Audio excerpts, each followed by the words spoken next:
A heavy engineering workshop is operating at full capacity.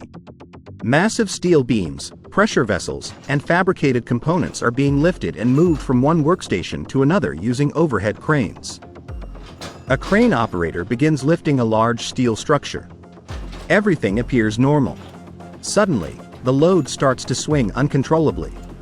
Workers below scramble to move out of the danger zone. In just a few seconds, a routine lifting operation becomes a serious safety emergency.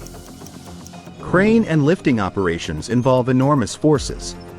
A single mistake can result in dropped loads, equipment damage, severe injuries, or fatalities.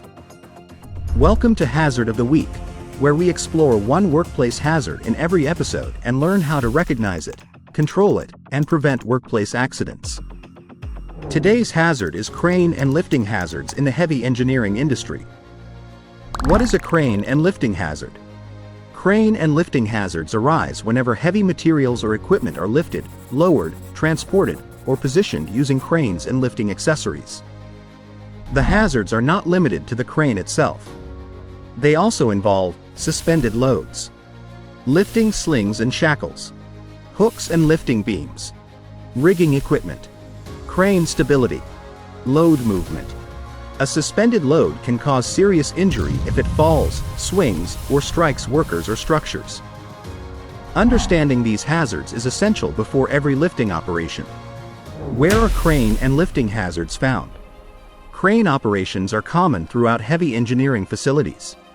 Typical work areas include fabrication shops, heavy assembly bays, steel manufacturing plants, pressure vessel fabrication yards, equipment maintenance workshops, shipbuilding facilities, industrial construction projects, loading and dispatch areas.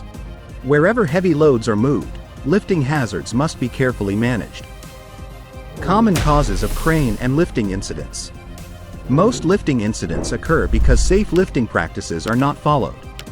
Common causes include overloading the crane, using damaged slings or lifting accessories, improper rigging techniques and unbalanced loads, poor communication between the crane operator and rigger, workers standing beneath suspended loads, high wind conditions during outdoor lifting, failure to inspect lifting equipment, inadequate lift planning.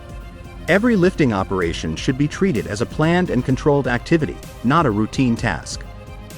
Real workplace scenario. Let's look at a realistic workplace scenario. A heavy engineering company is lifting a fabricated steel vessel onto a transport trailer. The rigging crew completes the connection without inspecting the wire rope sling. During the lift, one damaged sling suddenly fails. The load tilts sharply and strikes the ground, narrowly missing nearby workers. The investigation reveals the lifting sling was damaged. No pre-use inspection had been completed. The load was not balanced correctly. Workers were standing inside the lifting zone. Fortunately, no one was injured, but the incident caused major equipment damage and project delays. This incident was entirely preventable. Warning signs you should never ignore. Before every lift, inspect both the crane and lifting accessories. Watch for frayed wire ropes, damaged slings, bent hooks and missing safety latches, leaking hydraulic systems, unusual crane noises, unstable ground for mobile cranes, poor visibility, missing lifting tags or inspection records. If any defect is found, stop the lift until the equipment has been inspected and declared safe. Controlling crane and lifting hazards. Safe lifting begins with proper planning. Before every lift, prepare a lifting plan. Determine the weight of the load. Select the correct crane and lifting accessories. Inspect all lifting equipment. Establish exclusion zones around suspended loads. Assign trained operators, riggers, and signalers.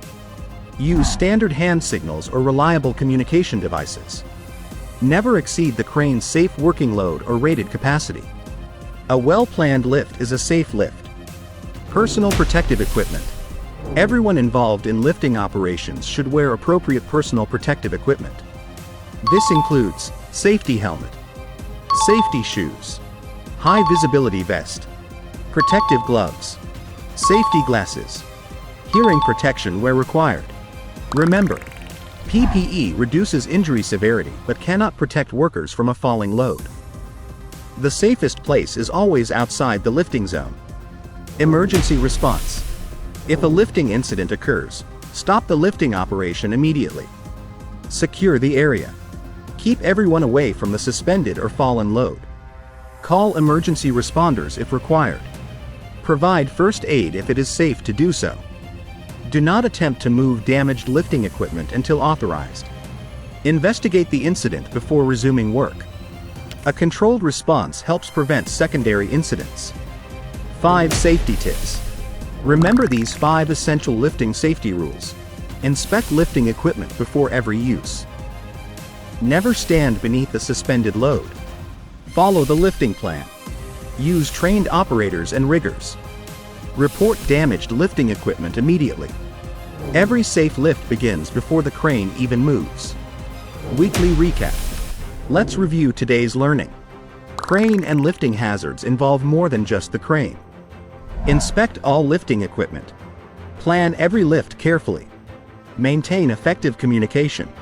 Keep workers out of the lifting zone. Never compromise on lifting safety. Safe lifting protects people, equipment, and productivity. Heavy engineering projects depend on precision, teamwork, and safe lifting practices. Every successful lift reflects careful planning, skilled operators, and a commitment to protecting lives.